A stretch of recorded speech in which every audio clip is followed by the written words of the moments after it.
আসসালামু আলাইকুম ভিউয়ার্স, কেমন আছেন? আশা করি সবাই ভালো আছেন।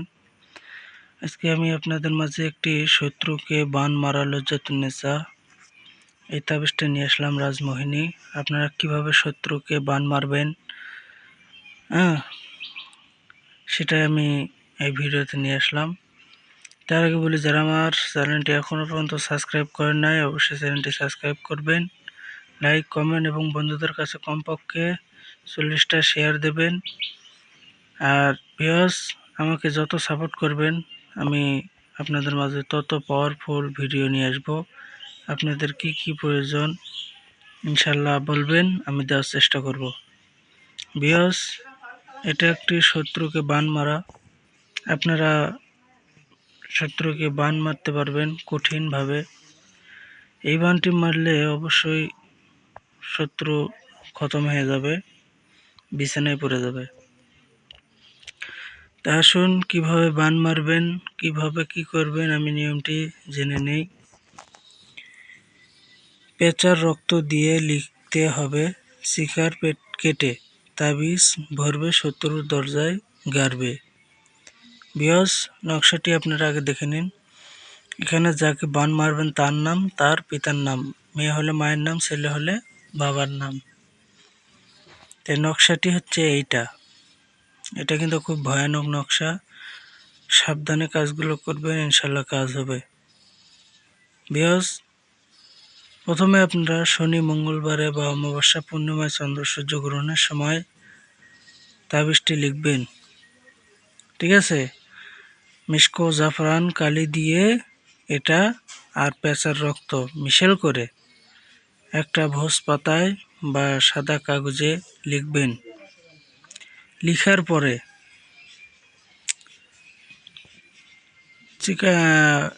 পেঁচার রক্ত আপনারা শুকাবেন। শুকাইয়া মিশক জাফরানের সাথে ভরে কালি বানাইয়া ওটা লিখতে হবে, এই নকশাটি। লিখার পরে দেখবেন অনেক অনেক জায়গায় সুসো বলে।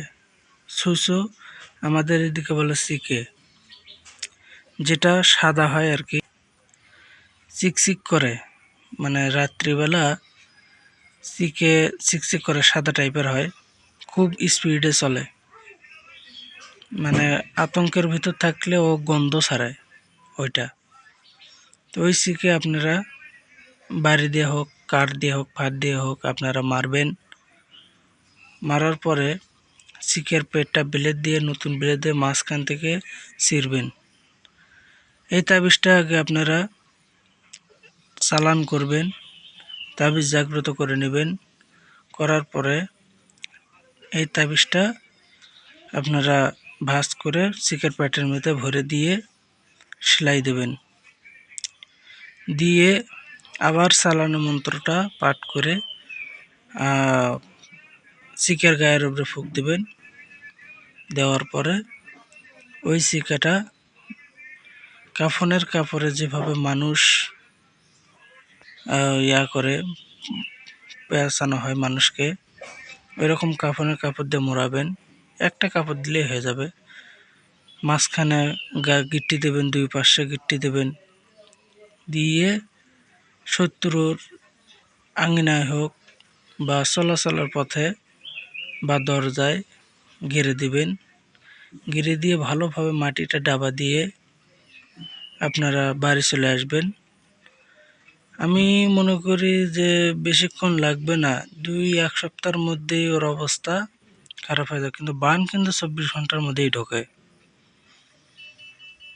ঠিক আছে? বান 24 ঘন্টার মধ্যে ঢুকবে। ঢুকলে আপনার 1 সপ্তাহের মধ্যে বিছানায় পড়ে যাবে, পরের সপ্তাহে মারাও যেতে পারে। তাই আপনারা মারে ফেলবেন না। আপনারা কি করবেন,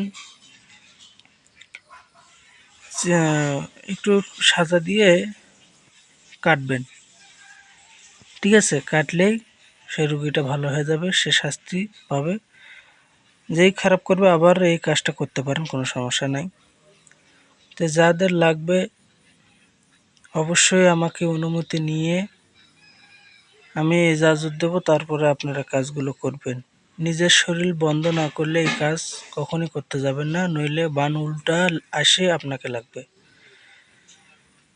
বান জিনিসটা আপনি মারবেন হয় মরবেন।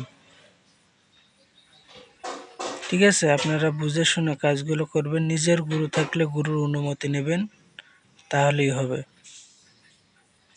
অন্য কোনো বারে কাজগুলো করবেন না। নিরামিষ খেতে হবে, মাছ মাংস এগুলো খাওয়া যাবে না। ঠিক আছে, মানে আমিষ আমিষ জাতীয় খাবার খাওয়া যাবে না, নিরামিষ খাওয়া লাগবে। নিরামিষ খেয়ে কাজগুলো করবেন, তাহলে কাজ দ্রুত হবে।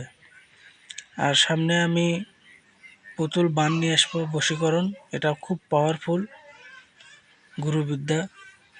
তো এটা আমি আপনাদের মাঝে শেয়ার করব না। তো এই ভিডিওটি যাই যত পারেন শেয়ার দেন।